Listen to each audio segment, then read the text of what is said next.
আগে নিজের লজ্জা ঢাকুন, আপনি বিচারালয়ের কলঙ্ক। মমতা।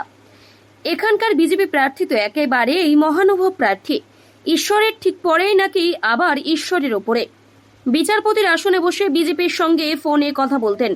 নিজেই বলেছেন বিচারপতি হয়ে সবচেয়ে বেশি চাকরি খেয়েছেন।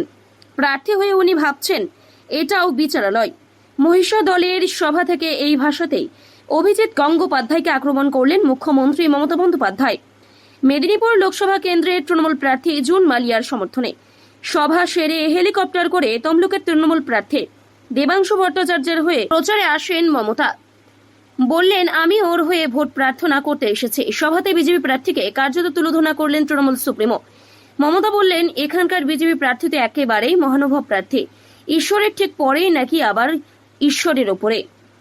এহলোকার বিজেপি প্রার্থী প্রথম সই করেছিলেন চাকরি যাওয়ার কাগজে।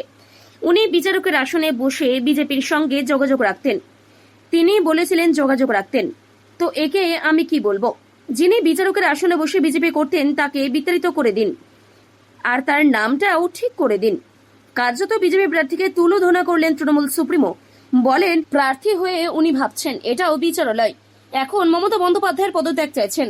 আরে আগে দেহ ত্যাগ করুন, লজ্জা ঢাকুন। কি বলবো তাকে? আপনারা নাম বলবেন, তাকে বিতাড়িত করে দিন। আপনি বিচার ব্যবস্থার কলঙ্ক। ছিলেন বিকাশ রঞ্জনের জুনিয়র, এখন গদ্দারের সিনিয়র। আর যিনি এখানে দাঁড়িয়েছেন তিনি ভাবছেন এটাও বিচারালয়। তাই তিনি কখনো বলছেন পদত্যাগ করতে হবে। আমি বলি আগে নিজে দেহ ত্যাগ করুন, তারপরে পদত্যাগের কথা বলবেন। আগে প্রথমে নিজের লজ্জাটা ঢাকুন।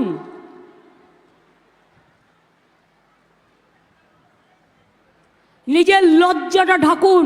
আপনি বিচারালয়ের কলঙ্ক। আপনি বিচারালয়কে কালিমালিপ্ত করেছেন। আপনার কোনো অধিকার নেই মানুষের কাছে এসে মানুষের কথা বলবার। ছিলেন তো বিকাশ ভট্টাচার্য জুনিয়র, যিনি সবার চাকরি খান, আর এখন হয়েছেন গদ্দারের জুনিয়র না সিনিয়র আমি জানি না।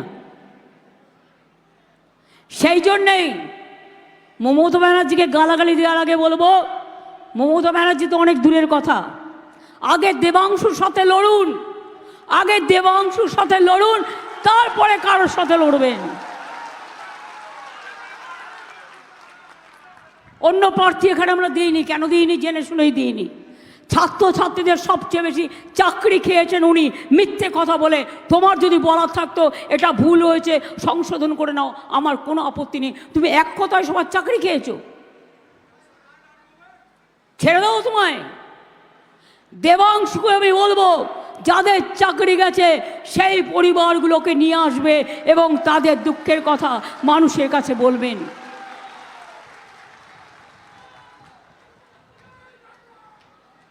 প্রশাসন গেছে কোর্টে, প্রশাসন প্রশাসনের মতো করবে, ছাত্রছাত্রীরাও গেছে। আমি সারা বাংলার সমগ্র মানুষকে বলবো, দেখুন আজ যদি ভাবে 26,000-এর চাকরি চলে যায়, 2.5 লক্ষ পরিবার, তাকে বলছে 8 বছর কাজ করেছে, ওই 8 বছরের 12% সুদ সহ সব টাকা ফেরত দিতে হবে। একটা লোক শ্রমদান করেছেন, শ্রমদানের বিনিময়ে সে টাকা ফেরত দিতে পারে? একটা লোক কাজ করেছে, তো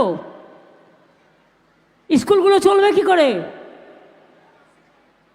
ছাত্রছাত্রীরা থাকবে কোথায়? পড়াশুনো করবে না গদ্দার তৈরি হবে? মানুষের মতো মানুষ তৈরি হবে না গদ্দার তৈরি হবে? এবার আপনাদের বলি,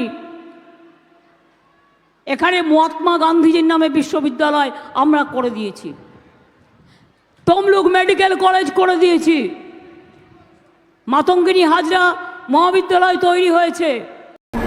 ব্যুরো রিপোর্ট, এখন সংবাদ।